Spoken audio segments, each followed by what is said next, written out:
Mimi naitwa Sara Gabriel Thomas, niko Kibiti, wilaya ya Pwani.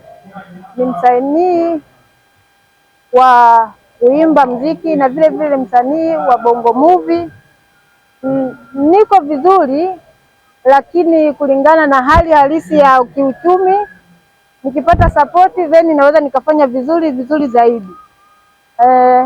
Jamii naomba mtusaidie, mtupe support kama vijana, nguvu kazi ya taifa. Tukiwezesha tunaweza, hususani kwa mimi mwanamke natamani kufika mbali. Naomba mniwezeshe. Serikali naomba popote pale kama mnanisikia, naomba muwe na mimi katika kusapoti, hususani wasanii wakubwa ambao wako juu zaidi. Tunatamani na sisi mtukumbuke kwamba sisi tupo ambao tuko chini. Napatikana katika kijiji cha Ngulakula, wilaya ya Kibiti. Mimi ni msanii mzuri sana, nikiwezeshwa ninaweza.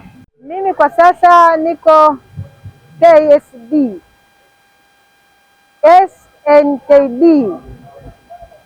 Jasmine. Najishughulisha na ni mjasiriamali pia, na vile vile ni mkulima, hata ninaimba, ninaigiza vile vile bongo movie. Niko vizuri, nikiwezesha ninaweza.